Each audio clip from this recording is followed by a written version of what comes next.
waaw ogaal reediyo waa raadiyaha keliya ay raadiyayaasha kala dhagaystaan.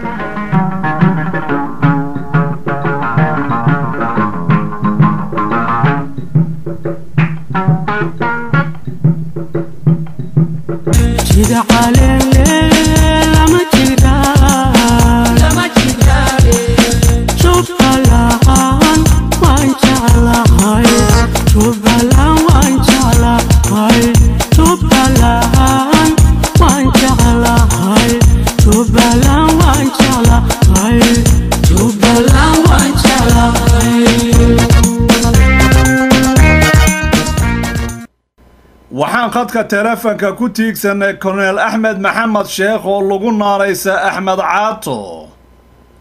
oo haatan ku sugan magaalada Kismaayo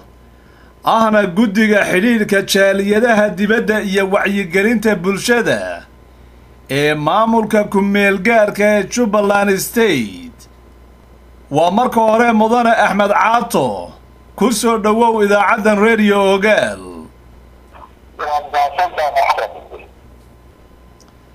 mudane Axmed Caato bal wax nooga sheeg xaaladda magaalada Kismaayo ee aad haatan ku sugan tahay.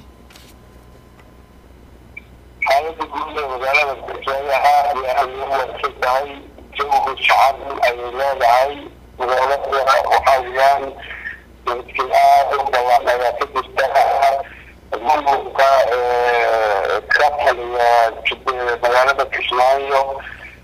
si fiican ayuu u kontaroolaa magaalada iyo xaaladaha dadka aad magaalada ugu soo noqonaya waa musadkii iyo isdhexmarkii iyo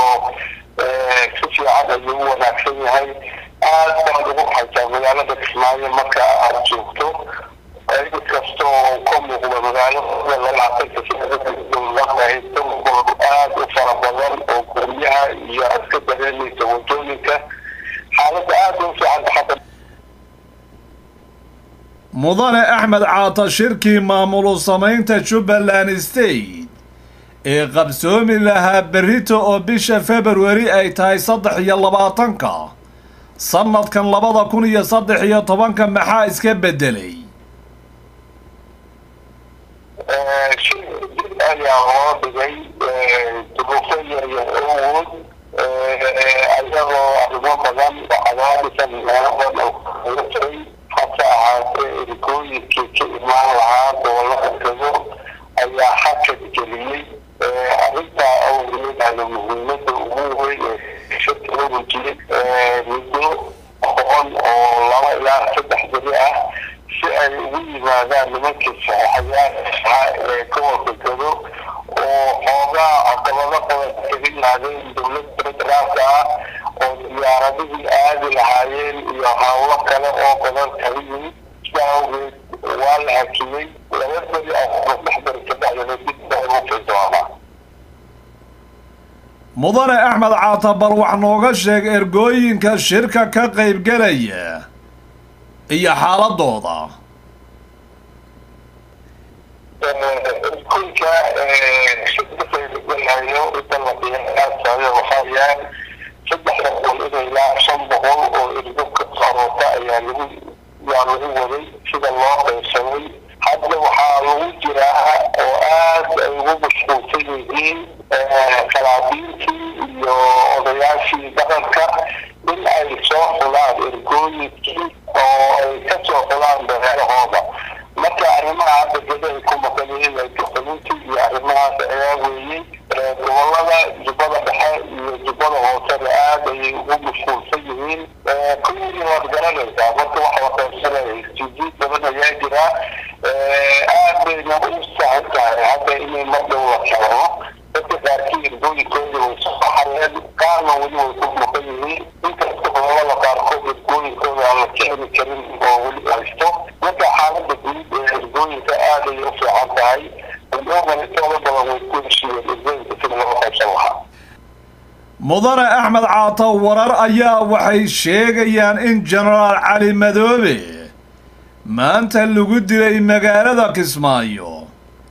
maxaad faahfaahin naga siin kartaa wararka la isla dhex ordayo? وبين آثار لهي والله أبوري وحاط على ساكن مركز هي تدوي حوجا أيها جلالة الرب الله بالباركات وإذا بدنا نتكلم بالباركات قبل أن نخلص تعطوا مركز تو باركات وسمعنا أنا وحاول دراسات كتلفونك أنت بس كتلفونك إنه مقدار على جسا يبيستي أو ورد بروباغندا أو أنا لو أنا أقرأ اللي كور كيرو بس ولا على يكون النور مزاح محانا وكان مسؤول الهدي جرال على بدول الكلي على بدول الرجل والنور هاي وكيف نبتكي هاي بريس كونفرنس دون التليين اللي على البيت بسيطة تلقنا بريس كونفرنس كلو بحليه وليه عشت بدا واضح على بدول والنور هاي وعاصماتنا وحارة مجرى وقت mudane axmed caata haddaad fursad u heshay qurba joogta soomaaliyeed ee kaa dhagaysanaysa dacallada adduunka idaacaddan reeriyo ogaal gaar ahaan kuwa jubbooyinka maxaad u soo jeedin lahayd dhammaan waan salaamayaa qurba joogta ama diasporada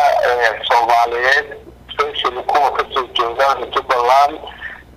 سلام بيرضى قوي الله ومدريها سلام كبعضي وحان إذن فرينا مرضو ويب سايت أما ويب سايت خاصة شبينها جبلان ستيت أو فرمي دونو مالندو خاصة ثلاثة فريد دونتان وحاول ويحل عاد سؤال وعاد غفتاني ويحل عاد طبعا إنسان أننا نوحاول الآن سوى مشغولين إنا وآدم نقول بذلك إنا إذن سوى والله وحي الإنسان هنا خشان جدا الله يعني يدعو عن قوتنا إلى لسه فريدان أخيما طبعا وعلى وإلى جدا وماخر وقبو إلي شخصوا عن لسه فريدان دفت المناسك وهو أولا أن تكتشي جدا